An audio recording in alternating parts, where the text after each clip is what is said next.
Hola, soy el pastor Pedro Villegas de Full Life y quiero invitarte a que oigas este mensaje. Espero que Dios te hable, pero sobre todo que lo pongas en práctica. La palabra de Dios nos dice que lo de Dios es locura para el mundo. Para el que no tiene el Espíritu Santo es locura y cuesta trabajo entender. Pero para el que tiene el Espíritu Santo de Dios es revelación. Hemos vivido unos días sobrenaturales donde hemos podido ver cómo el Espíritu Santo de Dios desciende de una manera impresionante. Y la única manera en que nosotros podemos ver que es Dios es a través del discernimiento del Espíritu Santo. Pero cuando nos acercamos a Dios, ¿por qué muchas veces nuestras expectativas es vivirlo de una manera natural cuando Él es sobrenatural? ¿Entiendes a lo que me refiero? Empezamos a ver lo sobrenatural y decimos, no, más bien que fuera bien natural. No. Cuando se acercaban a Jesús, se acercaban con enfermedad y había sanidad. Se acercaban endemoniados y quedaban libres. Así que la expectativa debe ser que cuando nos acercamos a Dios, algo tiene que cambiar. Mi situación debe cambiar. Debe ser con la perspectiva que nos estamos acercando a Él. Ahora, la palabra de Dios nos dice en Hechos capítulo 1 que Jesús le dice a los apóstoles: no se alejen de Jerusalén, sino esperen la promesa del Padre, de la cual les he hablado. Juan bautizó con agua, pero dentro de pocos días ustedes serán bautizados con el Espíritu Santo. Y a ellos les tocó esperar, ya teniendo todo, tenían el mensaje, tenían lo que iban a estar predicando, tenían la instrucción, tenían todo, pero faltaba la parte más importante, que era el Espíritu Santo. Y entonces llegó el Espíritu Santo, y ustedes conocen, porque lo he leído varias veces en este tiempo, en Pentecostés, cuando descendió el Espíritu Santo y todos fueron llenos. Y entonces los que no lo experimentaron decían: estos están borrachos. ¿Por qué?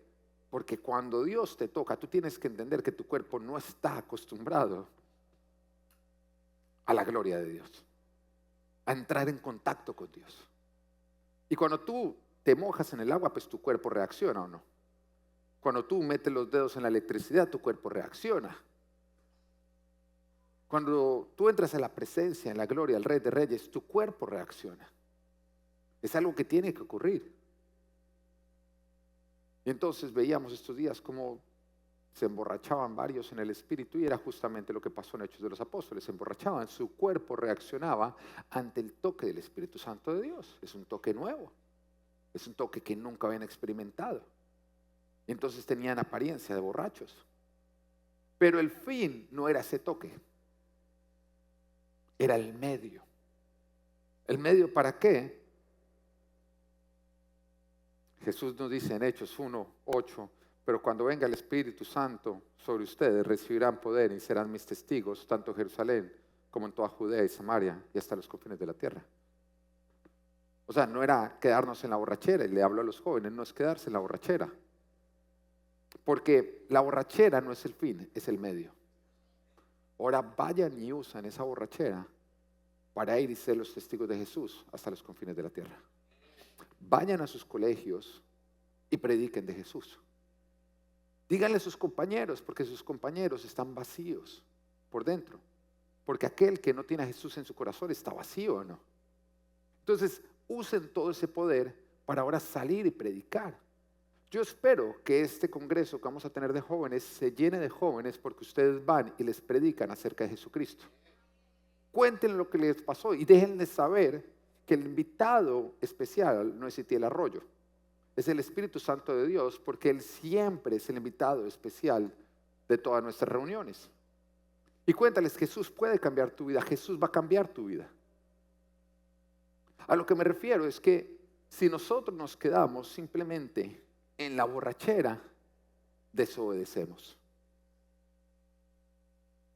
Porque la instrucción de Jesús no es quédense en la borrachera, sino una vez que les llegue o se cumpla la promesa, salgan y sean mis testigos. Si tú fuiste lleno del Espíritu Santo y no sales a predicar, tú desobedeces. Así que Carolina, como paloma allá afuera predicando, porque si no, no hacemos nada. Ahora, esto que ocurrió fue un embarazo. Fue un embarazo, pero ahora tiene que dar a luz. ¿Y cómo tiene que dar a luz? Pues entonces las personas tienen que convertirse al Señor Jesús. Y vamos a ver conversiones de miles, porque cuando fueron bautizados los apóstoles con el Espíritu Santo de Dios, cuando todos los discípulos fueron llenos, inmediatamente lo que ocurrió fue que Pedro es tremendo, ¿no? Porque él no se quedó quieto, él dijo, vamos a poner en práctica lo que aprendimos. O sea, vamos a poner en práctica lo que recibimos. Él salió inmediatamente. Y todos están diciendo, no, es que están borrachos, porque cuando el Espíritu Santo de Dios se manifiesta, hay quienes se emborrachan y quienes asumen. No, es que se están haciendo, es que este es de una cultura bien folclórica, es que esta ayuda, es que este quiere llamar la atención. Hay los que asumen, no sé de los que asumen. Pero cuando fueron llenos, Pedro inmediatamente salió a obedecer, porque ese era Pedro, ¿no? Cometió muchos errores, pero en su corazón había un deseo por obedecer a Dios. Así que cuando todos estaban borrachos, Pedro cogió y dijo, no, pero la instrucción es que seamos los testigos de Jesús cuando recibamos la promesa. Apenas él recibió la promesa, se fue a testificar. Y enfrente de todos empezó a predicar. Esto que ustedes están viendo fue lo profetizado por el profeta Joel hace muchos años atrás, que dijo, derramaré mi espíritu sobre todos ustedes. Y entonces profetizarán, tendrán visiones. Lo que ustedes están viendo es el cumplimiento de esa promesa. Porque Jesús de Nazaret, a quien ustedes crucificaron, Él resucitó entre los muertos. Y si ustedes se vuelven a Él, entonces tendrán vida eterna. ¿Y ese día cuántos se convirtieron? 3,000. Entonces, ¿se dio cuenta de lo que Pedro hizo? Sean como Pedro. Salgan y usen esa llenura y empiecen a ver cómo los milagros se manifiestan. ¿Cómo se manifiestan? ¿Cómo Él cumple? Porque Él es nuestro colaborador y justamente la palabra de hoy es, bueno, cómo ser usado por el Espíritu Santo. Ya tengo la promesa. Déjame decirte que ya tú estás donde Jesús arrancó su ministerio. Él arrancó lleno del Espíritu Santo de Dios, pero Él no se quedó simplemente en la borrachera, sino que Él salió y hizo la borrachera. Lo primero que hizo Jesús fue ser guiado por el Espíritu Santo de Dios al desierto para que Él entendiera que el Espíritu es importante, pero hay otra pieza que es fundamental, la obediencia. Y fue tentado por Satanás a desobedecer, o sea, a ser lleno y desobedecer. Pero Él dijo, yo tengo las dos, yo tengo la llenura y tengo la obediencia. Esa es una bomba. Así que si quieren ser usados, usen la llenura dentro de la obediencia y van a ser usados de una manera impresionante. Entonces miremos cómo lo hace Jesús. Jesús sale y nos dice en Lucas 5, un día estaba Jesús a orillas del lago de Genesaret y la gente lo apretujaba para escuchar el mensaje de Dios. Entonces vio 2 barcas que los pescadores habían dejado en la playa mientras lavaban las redes. Subió a una de las barcas que pertenecía a Simón y le pidió que la alejara un poco de la orilla. Luego se sentó y enseñaba a la gente de la barca. Lo primero que hacía Jesús era, Él predicaba la palabra. Así que lo que tienes que hacer es predica la palabra de Dios. El punto número 1, predica la palabra de Dios. La Biblia nos dice en 2 de Timoteo 4:11, en presencia de Dios y de Cristo Jesús, que ha de venir en su reino y que juzgará a los vivos y a los muertos, te doy este solemne encargo. Predica la palabra, persiste en hacerlo, sea o no sea oportuno. Dígale al de lado, sea o no sea oportuno. Corrige, reprende y anima con mucha paciencia sin dejar de enseñar. Hazlo con persistencia, pero con paciencia. Hazlo con persistencia, pero con paciencia. Sí, hay gente que tiene que oírla muchas veces, pero tú sé perseverante. Romanos 10:17 nos dice la razón, nos dice así, que la fe viene como resultado de oír el mensaje, y el mensaje que se oye es la palabra de Dios. Eso quiere decir que lo que tú predicas empieza a levantar la fe de los demás. La fe de otros arranca cuando tú predicas el mensaje de Jesucristo. Tú puedes llegar a un ateo y tú le empiezas a predicar de Jesús y su fe empieza a crecer. Es lo que ocurre, la palabra de Dios dice que es lo que ocurre, que el que oye la palabra de Dios, su fe empieza a crecer. Y los milagros son el resultado de la fe. O sea, el primer paso es predicar para que aumente la fe, y una vez que hay fe, empiezan los milagros a ocurrir. Y empiezan los milagros a ocurrir, lo que empieza es que la fe se fortalece y se hace demasiado visible. Porque cuando tú tienes que creer en Jesús para verlo, pero cuando tú lo ves, wow. Y es por eso que Jesús siempre arrancaba con la palabra. Él llegaba a un lugar y él sembraba palabra para hacer crecer la fe de las personas. Y eso era lo que permitía el milagro. Había lugares donde él llegaba y como no había fe, no había milagros, entonces él, ¿qué hacía? Él predicaba la palabra para empezar a sembrar fe. Y después volvía y ya había fe, entonces ahí se ocurrían los milagros. Cada vez que tú abres la boca y predicas a Jesús, estás avivando la fe de las personas para que ellos puedan creer. Juan 4:43 nos habla de un funcionario que su hijo estaba enfermo, entonces va y le pide a Jesús, sánalo. Y Jesús empieza a hablarle fe y empieza a reprender la incredulidad de todos los que están ahí y lo reta a creer. Y después llega, se voltea y le dice en Juan 4:50, vuelve a casa que tu hijo vive, le dijo Jesús. El hombre creyó lo que Jesús le dijo y se fue. ¿Por qué creyó? Porque Jesús se lo dijo. Todo arranca por el oír. Por la palabra él tuvo fe para creer y entonces vio su milagro. Llegó y su hijo estaba sano. Y nos dice que entonces se dio cuenta que justamente en la hora en la que había sido sanado fue cuando Jesús le dijo, ve que tu hijo vive. Pero nos dice también que cuando él vio, dice en Juan 4:53, dice, así que creyó él con toda su familia. Dice, pero si antes había creído, no, antes había creído que su hijo iba a ser sanado. Ahora estaba creyendo junto con toda su familia que Jesús es el camino al Padre. Ahora él y su familia que habían visto el milagro creían en Jesús. Pero en tu predicar arranca la conversión de las familias. Yo quiero que mires familias que necesitan a Cristo y tú entiendas que en tu predicar va a arrancar la conversión de todos ellos. Hay muchos que están esperando a tener púlpitos. Pero alguien decía que los púlpitos o que las iglesias son los púlpitos de los cobardes. Porque al fin y al cabo todos que ustedes vienen hoy acá a escuchar la palabra de Dios, vinieron a escuchar la palabra de Dios. Pero valiente es el que sale a predicarla donde no la están buscando. Y es el llamado que nosotros tenemos. Pero hay muchos que están esperando tener púlpitos para poder predicar, pero Jesús hizo de cada lugar un púlpito. Donde él veía gente, Jesús armaba un púlpito. Y nos dice que entonces las personas lo apretujaban porque tenían hambre de la palabra y que está a la orilla del lago. Entonces Jesús no dijo, no, es que acá no es apropiado, vayan el domingo a la iglesia. Espérate, le digo al pastor, porque muchos hacen eso, no, pastor, tengo un caso, venga y le predica, predícale tú. Jesús lo que hizo fue que él organizó en ese lugar un púlpito. Le dio una barca, la alejó de la orilla, se sentó cómodo y le empezó a predicar a la gente. Y yo me ponía a pensar dónde fueron mis primeros púlpitos cuando hacía esta palabra. Mis primeros púlpitos no fue la iglesia, mis primeros púlpitos era donde había oportunidad para predicar. Estaba yo reunido con mis amigos y me levantaba y empezaba a predicar. Recuerdo que una amiga me dijo, oiga, ¿quiere ir a compartir una palabra en mi oficina? Claro, y me fui y le prediqué a todos los empleados de la oficina. Recuerdo otra oportunidad en que me invitaron al ejército. Una amiga que estaba prestando ahí, estaba trabajando, me dice, venga y predica en el ejército. Fui y le prediqué en el ejército, veía cómo se convertían.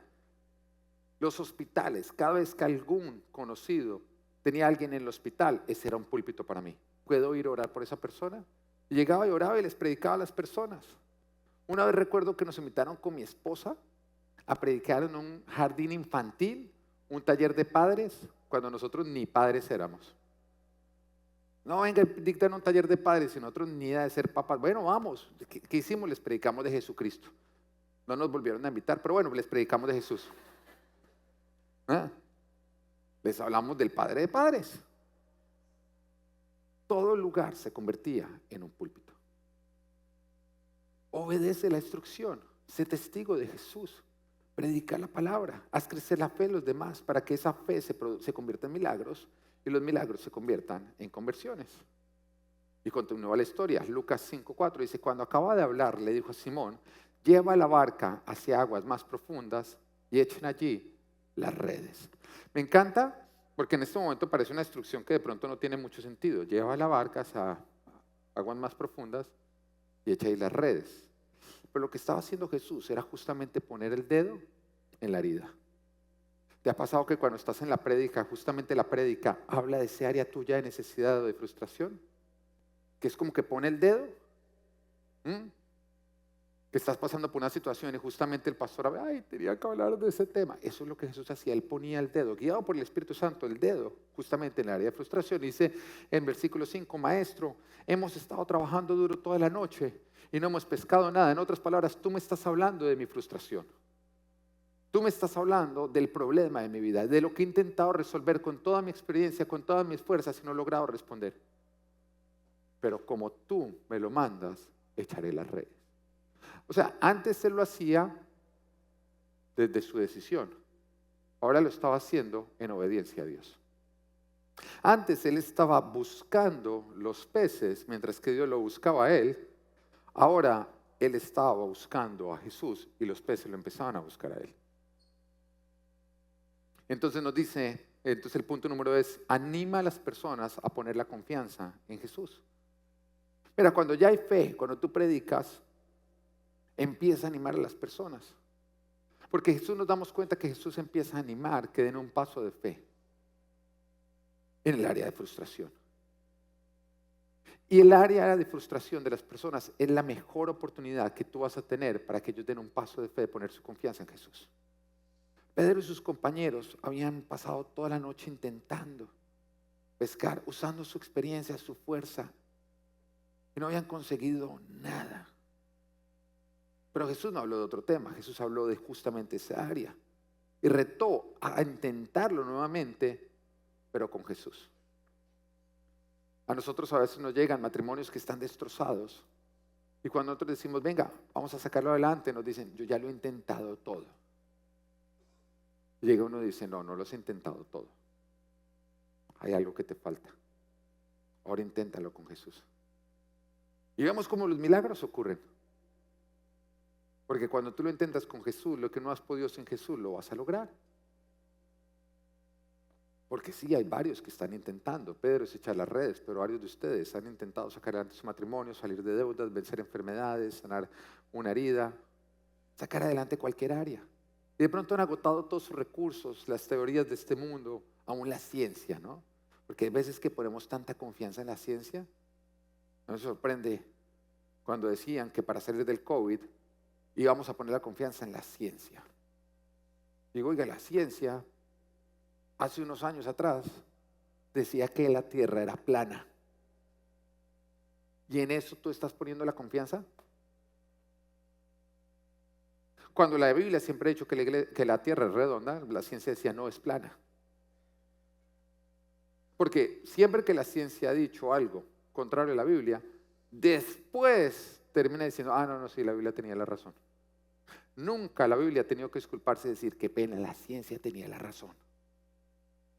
Pero hay muchos que todavía creen más en la ciencia, en teorías, es que la psicología dice, es que el último libro de psicología de esa señora dice que la forma de criar los niños saludables es así. ¿Y cómo son los hijos de la señora? No sabemos porque apenas están creciendo, pero es así.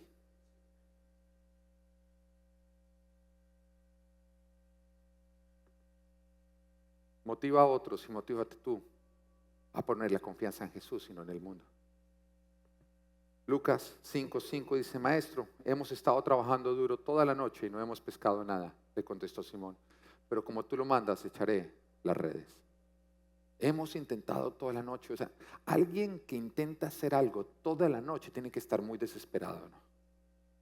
Porque yo me refiero, si tú arrancas a pescar 1 hora y no se pesca, intentas otra hora y no se pesca, intentas otra y no se pesca, yo creo que hay un momento en el que uno dice, hoy no va a picar o no. O sea, que lo único que los podía llevar a ellos a perseverar ante la frustración era una necesidad tremenda por sacar un pez. Una necesidad económica, algo que los estaba llevando a ellos a decir, mire, yo tengo que resolver esto. Maestro, hemos agotado nuestros recursos, hemos intentado con todo lo que sabíamos, hemos gastado todas nuestras fuerzas, ahora solamente nos queda obedecerte. Es el momento perfecto, cuando la gente lo ha intentado todo y simplemente le queda la última opción, o sea, no tiene ninguna otra opción, Jesús. Pero hay algo que pasa cuando tú dices, bueno, lo voy a hacer a la manera de Jesús, y es que la instrucción de Jesús, o sea, Vivir por fe no es lo que aplaude el mundo, sino que es lo contrario. Nos atacarán. Siempre que tú vives por fe, te van a atacar. Le contaba yo a un amigo pastor todo lo que estaba pasando estas noches, que déjame decirte que lo que pasaron estas noches del Espíritu Santo de Dios es histórico. O sea, es histórico. Hay hombres de Dios que lo han buscado toda su vida y nunca lo han visto. Y entonces le contaba a este pastor y él me dijo, wow, le pido a Dios que tape tus oídos ante las críticas, porque van a intentar desanimarte para pagar la fe. Y eso pasa, cuando tú empiezas a caminar por fe, empiezan a aparecer las voces de desánimo, porque el diablo no quiere que tú camines por fe. Y empiezan, lo peor de todo es que ni siquiera vienen de lejos, empiezan a surgir de cerca. De cerca. Y te empiezan a decir a ti, no, mire usted cómo va a intentar eso, cómo se le ocurre. Se la pasa metido en esa iglesia. Obedecer a Jesús, vivir por fe, produce que te ataquen. Nos toca vencer la pena, nos toca vencer el que dirá, nos toca exponernos y no avergonzarnos de Jesús. Nos toca reconocer, bueno, yo lo intenté sin Jesús, yo no pude, ahora me voy a humillar ante Dios y lo voy a intentar. Ahora me encanta porque nos dice que las redes ya estaban limpias. O sea, habían intentado pescar, no habían logrado, sacaron y limpiaron las redes. Y el Señor, o sea, como que Jesús no les pudo decir cuando las redes todavía estaban sucias, ¿no? Era como, lo único que vamos a ganar es doble limpiada. Ahora, cuando usted lleva toda la noche intentando hacer algo y ya le queda finalmente voy a ir a poder descansar y otra vez arranque, yo creo que uno le da mal genio, ¿no? ¿Por qué no llegaste antes de que yo hubiera limpiado las redes? Le tocaba volver a ensuciarlas. Y a vista de todos. Es como si no pesco, todo el mundo me va a decir, ¿sí ve? Pero usted se puso a creerle a ese predicador. Pero usted se puso a hacer lo que le dicen en la iglesia. Usted se puso a decir que es que porque la Biblia lo dice. La fe nos hace a nosotros enfrentar todo eso. Volver a ensuciar las redes, esforzarnos, negarnos a lo que queremos. Jesús pone su dedo en el área de frustración, pero no lo hace nunca para humillarte, sino para que tú te humilles ante Él. Son dos cosas completamente diferentes. Dios no quiere humillarte, Dios quiere que tú te humilles ante Él. Porque humillarte ante Dios es sentarte para que Él te sirva banquetes. Que te humillen es que tú seas el hazmerreír de alguien, y eso es lo que quiere el pecado y Satanás hacer en tu vida. Jesús no quiere humillarte, Jesús quiere que tú te humilles. Tú te humillas ante Dios cuando tú dices, lo intenté sin ti, no pude, ahora lo voy a intentar a tu manera. El área de frustración es la mejor oportunidad que tú tienes. Por eso el apóstol Pablo dice en 2 Corintios 12:9, pero él me dijo, te basta con mi gracia, pues mi poder se perfecciona en la debilidad. Por lo tanto, gustosamente haré más bien alarde de mis debilidades para que permanezca sobre mí el poder de Cristo. En Jesús, lo peor de ti es la mejor oportunidad. En Jesús, lo peor de ti es la mejor oportunidad. Y nos damos cuenta que Jesús se la pasaba de arriba para abajo con pecadores, ¿no? Y entonces los fariseos que se la juraban de los resantos decían, ¿y usted por qué anda con pecadores? Y dijo, es que yo vine fue por ellos, no por los santurrones. O sea que su pecado era su mejor oportunidad con Jesús. Lo que tú crees que te descalifica es justamente lo que te califica a llegar a los pies de Cristo. Con Jesús, tu peor debilidad es tu mayor oportunidad. Pienso en la mujer que nos dice que sufría de hemorragias y que había gastado todo su dinero, lo había intentado todo y lo único que había logrado era quedarse pobre. Lo había intentado en sus fuerzas, pero cuando ya no logra nada, dijo, solamente me queda una esperanza que es Jesús. Y entonces se acercó, sabiendo que no tenía nada que perder, pero tenía todo para ganar. Ese es el mejor momento para la fe, cuando tú ya no tienes nada que perder y tienes todo por ganar, porque Jesús dice que quien pierda la vida por su causa la ganará, pero el que la quiera conservar, la perderá. Y muchas veces, entre más grande parezca tu vida acá, más difícil es perderla para ganarla, ¿no? Pero cuando ya tu vida parece no tener nada y Él te dice, pierde tu vida, la vas a ganar, miras y dices, ¿y qué voy a perder? ¿Qué tengo para perder? Esa mujer lo pensó así, dijo, ¿qué tengo para perder? Quiere decir que solamente acá hay oportunidad para ganar. Pero por eso Jesús dice que para un rico es más difícil entrar al reino de los cielos que para un camello entrar en el hueco de una aguja. Porque entre más tú crees tener acá, más te logra obedecer que la clave está en lo que vas a obtener allá. Esta mujer le soltó, su área de frustración fue su mejor oportunidad. ¿O tú qué crees que hubiera pasado si Pedro ese día hubiera tenido una pesca más o menos? Ni hubiera estado a la orilla cuando Jesús llegó a predicar, ¿o no? Ya estuviera en su casa. Pero digamos que nos sacó unos cuantos pescados, sacó 5. Llega Jesús y le dice, bueno, ahora ve y echa las redes. ¿Qué le hubiera dicho a él? No, ya están lavadas y yo tengo mi provisión. ¿Te das cuenta que el peor enemigo de tú vivir por fe es lo que tú has obtenido en tus propias fuerzas? ¿No te ha pasado que tú le predicas a esa persona y dice, mira, necesitas a Jesús? No, yo estoy bien, yo no necesito a Jesús. Estoy bien, tengo un buen trabajo, mi esposa y yo aparentamos estar bien, muy bien, tanto que todo el mundo cree que estamos bien. Si Pedro hubiera pescado, si fuera un pescado, no hubiera vuelto a meter las redes, le hubiera dicho, tengo para pasar el día.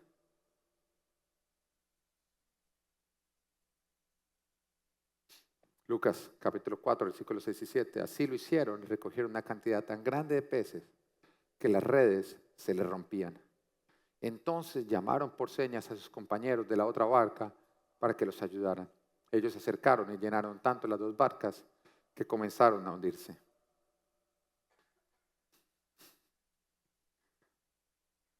Pescaron tanto que las redes se rompían. Y uno a veces dice, ay, ¿qué pasó? Es que Jesús, ¿sabes para qué se rompían? Para que ellos tuvieran que llamar a la otra barca. ¿Por qué? Porque venía más.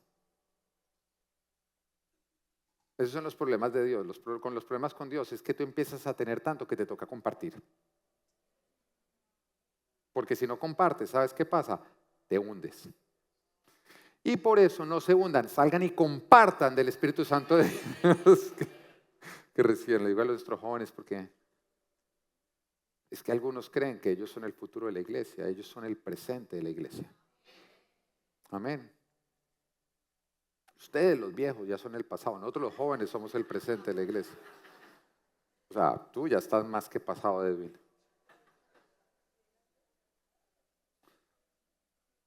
A Edwin vamos por sabiduría, nada más a los ancianos, a los viejos.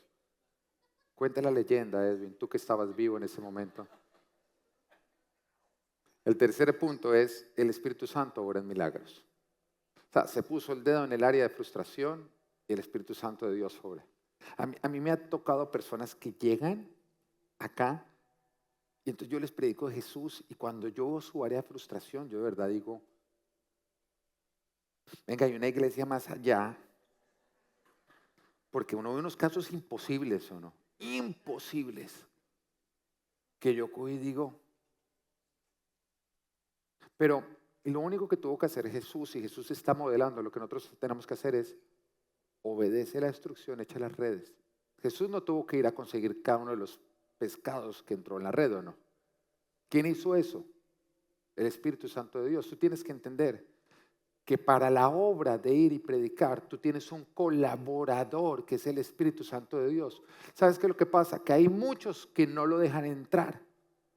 Predican y cuando el Espíritu Santo dice, bueno, me toca, terminan, bueno, vámonos, y el Espíritu Santo queda como, no. ¿Alguna vez lo invitaron al partido y usted estaba en la banca esperando su momento y se acabó el partido y nunca entró? Ese era el pan de cada día de Cheo. ¿Ah? Nada más lo dejaban jugar cuando él era el dueño del balón. Él siempre, bueno, al gol, Cheo era al gol. Sigue siendo cada vez que jugamos, pero bueno. Y muchas veces nos pasa eso, está el Espíritu Santo de Dios diciendo, bueno, me toca mi parte. Y antes de que Él entre, nosotros cerramos. Déjalo obrar. A mí yo te voy a ser sincero, yo sobre todo últimamente lo he llegado a conocer más. El otro le estaba predicando a alguien y un cabezadura. Y yo le hablaba y eso que no le entra, yo ya me cansé. Y le dije al Espíritu Santo, no, le toca a usted. Entonces le dije, póngase de pie. Era incrédulo, ¿no? Y de pronto llegó el Espíritu Santo descendió y la persona empezó, se emborrachó y ¿qué fue eso que sentí? Y yo, bueno, conviértete en Jesús, arrepiente de tus pecados. Ya, sencillito. Cuando tú le das a orar es sencillito. Y a mí a veces la gente llega y me dice, no, pastor, gracias porque mi vida me cambió. Sin ser sincero, lo único que yo he hecho es predicar. El que ha cambiado y ha transformado la vida es el Espíritu Santo de Dios en la persona. Pero deja al Espíritu Santo orar en milagros. Prediquen, ustedes jóvenes, salgan y prediquen y después llega y les dice simplemente, ahora deja que el Espíritu Santo de Dios obre. Ahora, te voy a ser sincero. Al principio nosotros lo vamos a intentar decir a Él cómo orar. Después vamos a entender que Él no necesita dirección, nosotros necesitamos ser dirigidos por Él. Pero esa frustración es chévere porque te enseña a dar un paso atrás y dejarlo ir al frente. Tú quieres saber cuando, después de que después de que Pedro negó a Jesús, y Jesús llega y lo llama y lo reincorpora en el ministerio y le dice, Jesús, tú me amas. Y Jesús le dice, Pedro, ¿tú me amas? Y dice, sí, sí, sí. Entonces encárgate de lo más preciado mío, que es mi rebaño. Se lo dice 3 veces. ¿Tú quieres saber qué fue lo último que Jesús le dijo a Pedro? ¿Qué crees que fue? Echa en memoria. ¿Qué? ¿Diga duro o no diga? Apacienta mis ovejas. Lo último que le dijo después de apacienta mis ovejas fue, sígueme. En otras palabras, tu error ha sido que tú quieres que yo te siga. Un paso detrás mío. El problema de Pedro es que Pedro siempre quería ir un paso al frente de todos los discípulos, ¿o no? Y eso está bien. El problema es que a veces quería ir un paso al frente de Jesús. Ahí eran todos sus errores. Jesús llega y le dice, ¿quién soy yo? Y llega Pedro y dice, respondiendo, un paso atrás, tú eres el Cristo, el Hijo del Dios viviente. Wow, un paso atrás, perfecto. No, Pedro, bienaventurado a ti, coge las llaves del reino. No, qué momento tan especial, ¿no? Después Jesús vuelve, sigue en la delantera, porque Jesús debe ir adelante. Siento la presencia de Dios. Y empieza Jesús a decir, bueno, me toca ir a la cruz y tengo que padecer y me tiene que entregar. Y Pedro, en vez de quedarse atrás, se le fueron las llaves del reino a la cabeza, porque eso nos pasa, ¿no? Se nos van, tú oras por alguien, la persona se cae, ocurre un milagro y entonces ya te le adelantas al Espíritu Santo. Entonces se le fueron, cuando le dijeron, te entrego las llaves del reino, él dijo, ya yo soy el Cristo, para atrás. Se adelantó a Jesús y le dice, de ninguna manera, no vas a ir a la cruz.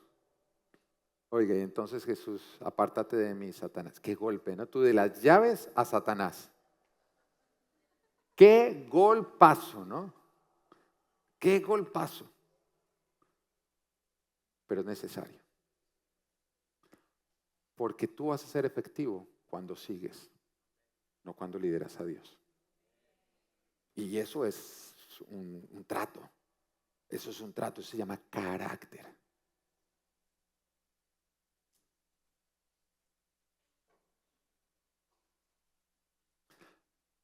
Pedro echó las redes, venció el que dirán, venció la pereza, venció sus propios esquemas, porque esa era la peor hora para pescar, todos los pescadores lo sabían. Venció la razón natural, venció el qué dirían las demás personas, todo, o qué piensan los demás. Como resultado, Dios convirtió su área de frustración en un área de abundancia, su área de vergüenza en un área de honra, su área de escasez en un área de abundancia, porque Dios recompensa la fe de todos los que ponen su confianza en Jesús. El que pone su confianza en Jesús jamás quedará en vergüenza. El Espíritu es nuestro ayudador. Déjalo que Él haga su parte después de que predica. No interrumpas su orar con el tuyo. Mira, Hechos 10:44 dice, el Espíritu Santo de Dios mandó a llamar a Pedro y le dijo que fuera a la casa de Cornelio, ¿no? Y tuvo que caminar y eran, si no estoy mal, 38 kilómetros de distancia. Ahora, hoy en día es como, bueno, una montada del carro. Es normal en Miami, 38 kilómetros es como, cerca. No, eso era acuérdese que era 2 patas. Un tramo largo y el Espíritu Santo Dios lo manda a llamar. Llega Pedro allá y empieza a predicar, a hacer lo que él sabe hacer. Y dice, mientras Pedro estaba todavía hablando, el Espíritu Santo descendió sobre todos los que escuchaban el mensaje. Oiga, tan respetuoso el Espíritu Santo interrumpiendo a Pedro, ¿no? Pero ahí viene la pregunta, ¿el Espíritu Santo de Dios interrumpió a Pedro o Pedro estaba interrumpiendo al Espíritu Santo? Porque muchas veces nos pasa que se nos olvida que es con Él, pero detrás de Él. Lucas 5:8. Al ver esto, Simón Pedro cayó de rodillas delante de Jesús y le dijo, apártate de mí. Estamos bien, apenas terminó él de sacar la pesca milagrosa. Cuando vio todos esos peces, dice, al ver esto, Simón Pedro cayó de rodillas delante de Jesús y dijo, apártate de mí, Señor, soy un pecador. Tú te das cuenta que hay dos cosas, que hay dos pasos de la fe, ¿no? El primer paso de la fe fue creer que si él echaba las redes, iba a pescar algo. Pero el segundo stage, después de que el primer paso de fe es para ver el milagro. Una vez ocurre el milagro, el Espíritu Santo de Dios obra, viene la segunda parte, que es creer en Jesús arrepintiéndonos de nuestro pecado. Son dos cosas difíciles, diferentes. Hay personas acá que creen en los milagros de Dios, pero todavía no se han rendido a Jesucristo. Hay personas acá que creen en la multiplicación de los panes y pescados, pero no se han rendido en Jesucristo. ¿Y cómo se nota? Muy sencillo, porque tú obedeces ciertas instrucciones, pero en tu corazón no lo tienes, porque tú no haces lo que Él dice, sino que tú vienes los domingos, pero el resto de la semana vives sin ser guiado por Él. Dios no quiere que te quedes ahí. Dios quiere que tú tengas, o que ese es el segundo paso de creer. Para que no te quedes en una buena pesca milagrosa. El Señor no quiere simplemente regalarte una buena pesca. El Señor quiere que tú puedas vivir en lo sobrenatural de ahí para adelante. Que tú seas un discípulo. Entonces, lo primero que hizo Pedro fue creer que si tiraba las redes, Jesús iba a hacer algo. Pero lo segundo que él tuvo que hacer fue creer en Jesús como Señor. Entonces dice, apártate de mí, Señor, soy un pecador. Se está convirtiendo a Jesús, se está rindiendo a Jesús, se está reconociendo. Antes yo seguía mi pecado, ahora te voy a seguir a ti. Hay personas que vienen acá y creen en Dios, pero todavía cuando yo hablo de ciertos temas dicen, eso no es así. Todavía le creen al mundo. Entonces yo hablo, el matrimonio, la Biblia dice que es entre un hombre y una mujer. Y tú estás ahí fresco y dices, eso no es así. Hoy en día un gato y un perro se pueden casar. Todavía te cuesta trabajo. Entonces no, estás acá y estás creyendo muchas cosas, pero cuando yo hablo del diezmo, eso no es así. Todavía te cuesta trabajo rendirte completamente a Él. Mientras que hay otros que si la palabra de Dios dice salte, todo lo que diga la palabra de Dios lo crea. Ese es el que ya rendió su corazón a Jesucristo. Y tú ya entendiste que no es acerca de echar las redes, es acerca de rendir las redes para seguir a Jesús. Es que él y todos sus compañeros estaban asombrados ante la pesca que habían hecho, como también lo estaba Jacobo y Juan, hijos de Zebedeo, que eran socios de Simón. Número 4. Dios, a través de su Espíritu, nos llama al arrepentimiento. El arrepentimiento de pecados es muy sencillo, es tomar la decisión de dejar de vivir sin Dios para empezar a vivir para Dios. No es con Dios, es para Dios. Porque hay gente que vive con Dios. Sí, Dios es parte de mi vida, sí. No. Es para Dios. No es que Dios esté contigo, es que tú estés para Él completamente. No es que Él esté en tu vida, es que Él sea tu vida, sea tu razón, sea tu propósito, sea tu todo. Eso es el arrepentimiento. Y el Espíritu Santo de Dios hace todo para producir ese arrepentimiento. Porque tú fuiste creado para estar en la presencia de Dios, para ser un hijo de Dios, para depender de Dios, tú necesitas de Dios. Parte de lo que hace el Espíritu Santo es traer convicción de pecado. La convicción de pecado es esa convicción de que necesitamos de Dios y vivir para Dios. Esa es la convicción de pecado. Porque el pecado es hacer las cosas lejos de Dios y a la manera del mundo o a la manera del hombre caído. El arrepentimiento es cuando yo ya decido, no voy a vivir a esa manera, voy a vivir a la manera en que dice su palabra. Eso es el arrepentimiento.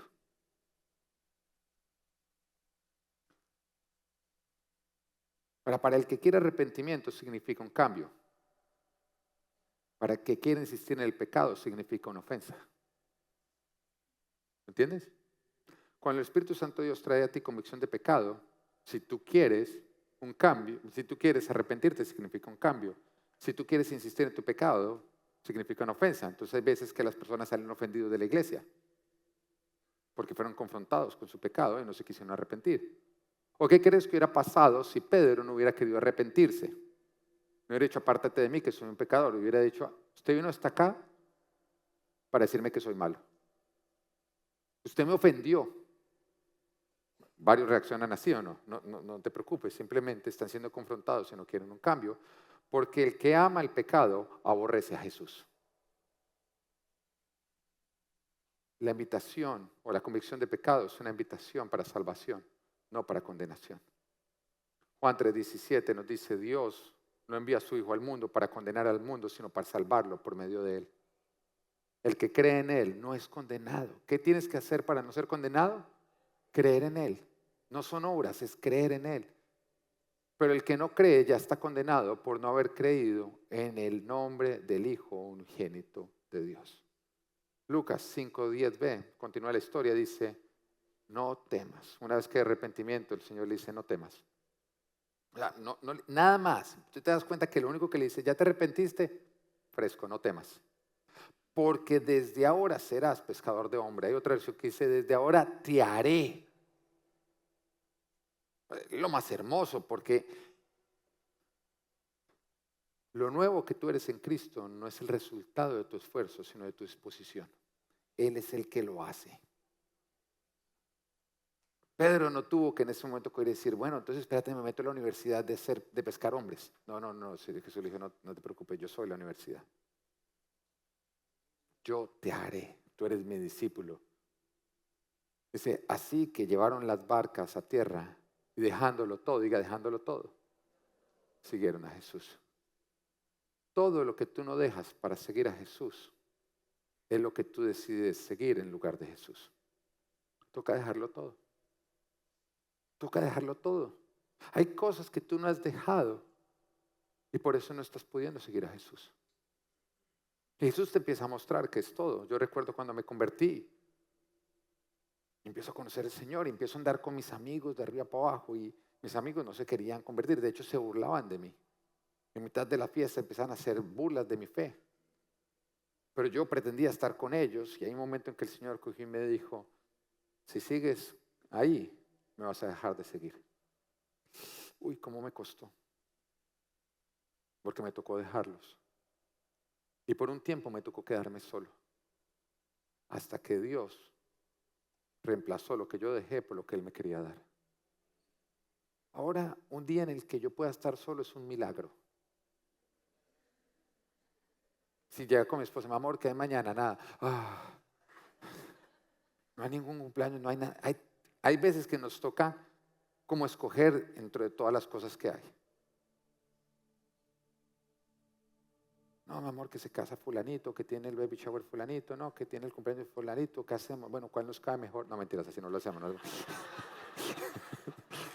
No, nosotros no somos así, nosotros, bueno, ¿dónde dan mejor comida? Eso sí lo hacemos, Sí. ¿Dónde sirven café? ¿Dónde no tienen gatos? Eso sí lo hacemos. ¿Ah? Que hay muchos que dicen, pastor, ¿usted qué tiene contra las suegras y contra los gatos? Perdón, estamos en octubre, ¿no?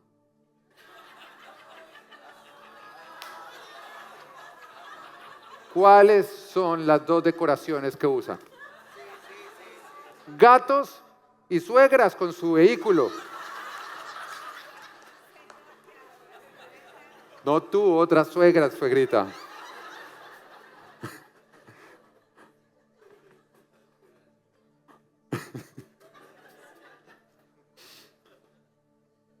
Y cadaveras y esas cosas, ¿sí o no? ¿Ya entienden? Tú no, suegrita, tú sí eres.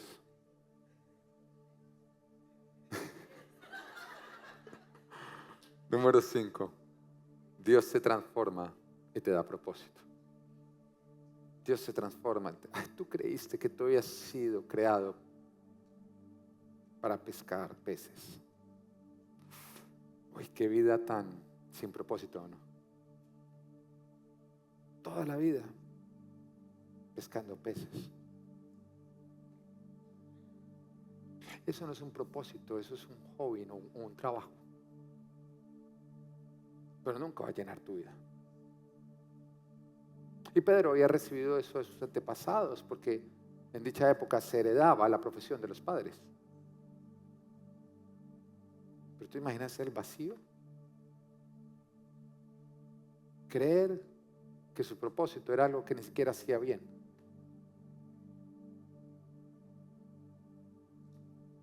Un área de frustración. Un área que no era fructífera, sino estéril. ¡Wow! Tu propósito con Dios puede estar en tu área estéril.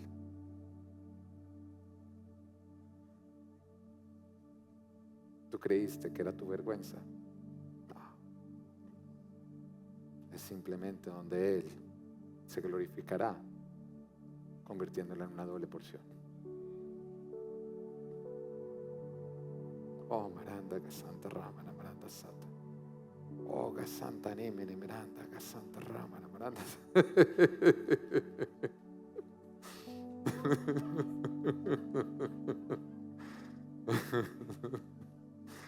Oh, Señor. Tú sabes qué es eso que estás sintiendo, ¿no? Es Él. Ya hablé y Él me dijo, ahora que echen las redes. Porque en tu área de infertilidad es en la que me glorificaré. Oh, Maranda, Santa Rama, Maranda Sata. Te ha causado vergüenza, ¿no? Ver que otros que se han consagrado menos a mí han sido fructíferos en lo que tú has sido estéril. Oh, Maranda, Santa Rama, Maranda Sata. Abraham, el que lo dejó todo, su tierra y su parentela para seguir a Jesús, tuvo que cargar con un área de infertilidad. Un sobrino a quien amaba, pero quien le recordaba todos los días que él nunca pudo ser padre. Y a veces en lo que nos sentimos avergonzados y abandonados por Dios, olvidados por Él, es donde Él está gestionando su mayor milagro.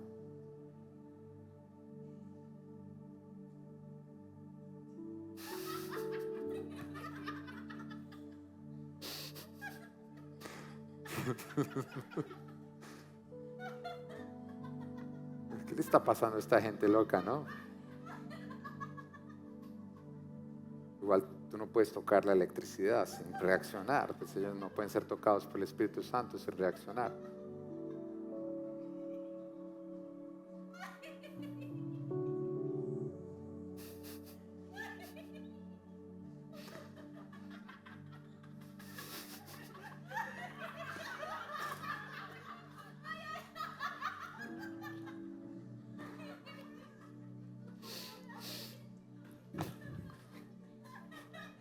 Voy a comprarme una escalera que...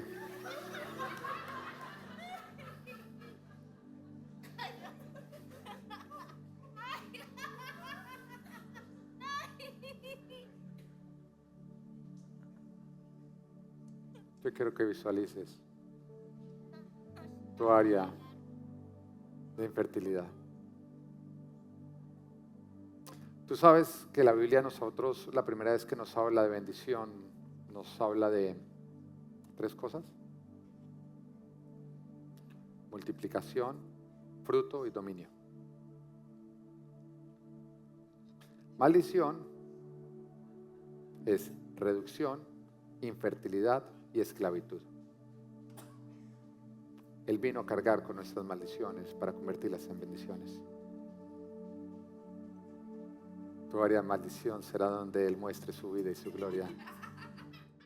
Te quiero dar las gracias por haber estado con nosotros. Espero que Dios te haya hablado y que pongas en práctica todo lo que Él te ha dicho. Si vives en Miami, te invito a que nos visites. Y bueno, si vives en otro lugar, cuando vengas por Miami, pasa y danos un saludo. No olvides seguirnos a través de nuestras redes sociales. Queremos saber de ti.